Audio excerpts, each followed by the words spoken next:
বাংলাদেশের রাজনীতির অন্দরমহলে নতুন করে আলোচনার ঝড় তুলেছে একটি চাঞ্চল্যকর তথ্য। জানা গেছে, বিশিষ্ট ইসলামী চিন্তাবিদ ও বাংলাদেশ জামাত ইসলামীর নায়েবে আমির মাওলানা দেলাওয়ার হোসেন সাঈদীকে দুনিয়া থেকে সরিয়ে দেওয়ার জন্য শেখ হাসিনাকে সরাসরি নির্দেশনা দিয়েছিল ভারতের গোয়েন্দা সংস্থা র।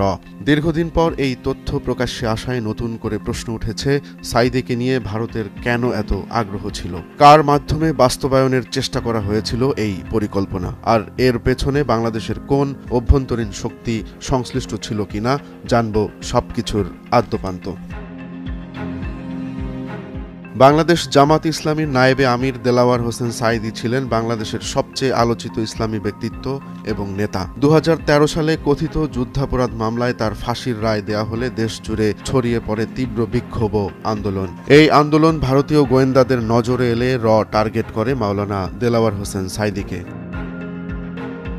সম্প্রতি প্রকাশিত একটি প্রতিবেদনে দাবি করা হয়, ভারতের র ওই সময় সরাসরি বাংলাদেশ সরকারের সঙ্গে যোগাযোগ করে সাঈদীকে দুনিয়া থেকে সরিয়ে দেওয়ার প্রস্তাব দেয়। এমনকি ভারতের স্বার্থ রক্ষার জন্য এই পরিকল্পনা বাস্তবায়ন করতে তৎকালীন সরকার প্রধান শেখ হাসিনার উপর চাপ সৃষ্টি করেছিল তারা। কিন্তু প্রশ্ন হচ্ছে, র কেন মাওলানা দেলাওয়ার হোসেন সাঈদীকে টার্গেট করল?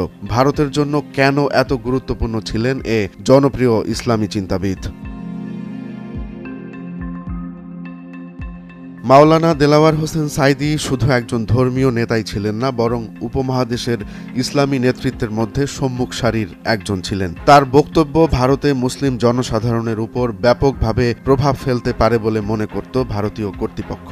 বিশেষ করে 2013 সালের শাহবাগ আন্দোলনের সময় মাওলানা দেলাওয়ার হোসেন সাঈদীর সমর্থনে বাংলাদেশে ব্যাপক বিক্ষোভ হয়, যেটি ভারতের গোয়েন্দা সংস্থার দৃষ্টিতে বিপজ্জনক বলে মনে হয়েছিল। একটি সূত্র বলছে, রয়ের পরিকল্পনা ছিল দেশে বাংলাদেশ জামাত ইসলামীর প্রভাব কমিয়ে দেয়া এবং ইসলামপন্থী যে কোনো রাজনৈতিক দলের উত্থান রুখে দেয়া। অনেক বিশ্লেষক বলছেন, মাওলানা দেলাওয়ার হোসেন সাঈদীর মামলার রায় ও রাজনৈতিক পরিস্থিতি এমনভাবে পরিচালনা করা হয়েছিল যাতে বাংলাদেশ জামাত ইসলামী রাজনৈতিকভাবে চিরদিনের জন্য দুর্বল হয়ে পড়ে। যদিও তৎকালীন ক্ষমতায় থাকা শেখ হাসিনার নেতৃত্বাধীন আওয়ামী লীগ সরকার কখনোই বাংলাদেশের অভ্যন্তরীণ কোনো ইস্যুতে র কিংবা ভারতের কোনো ভূমিকা থাকার কথা স্বীকার করেনি।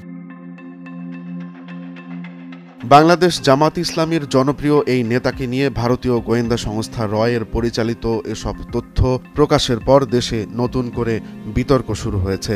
বাংলাদেশে পরিচালিত রয়ের বিতর্কিত এসব ভূমিকা নিয়ে প্রশ্ন তুলেছেন অনেকেই। অভিযোগ আছে, বাংলাদেশে ইসলামী রাজনৈতিক দলের নেতাদের টার্গেট করে রয়ের পরিচালিত এ প্রক্সি যুদ্ধের বলি হয়েছেন মাওলানা দেলাওয়ার হোসেন সাঈদী।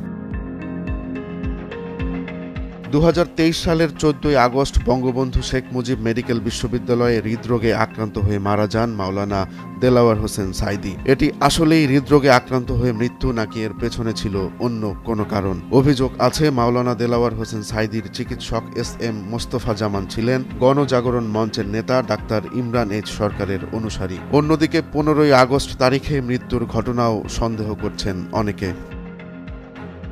এমন চাঞ্চল্যকর তথ্য সামনে আসার পর রাজনৈতিক বিশ্লেষকরা নতুন করে প্রশ্ন তুলেছেন, মাওলানা দেলাওয়ার হোসেন সাঈদীকে দুনিয়া থেকে সরিয়ে দেওয়ার এই পরিকল্পনার পেছনে আসলে কারা জড়িত ছিল?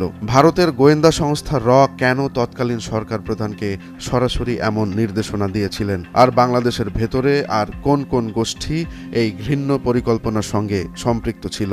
এসব প্রশ্নের উত্তর সময়ের সঙ্গে নিশ্চয়ই সামনে আসবে। তবে বাংলাদেশের সবচেয়ে জনপ্রিয় এই ইসলামিক ব্যক্তিত্বের অস্বাভাবিক মৃত্যুকে ঘিরে ওঠা তৎকালীন সরকারের সন্দেহমূলক আচরণের ফলে সৃষ্ট বিতর্ক যেন থামছেই না। রোমান্স তালুকদার, নয়া দিগন্ত।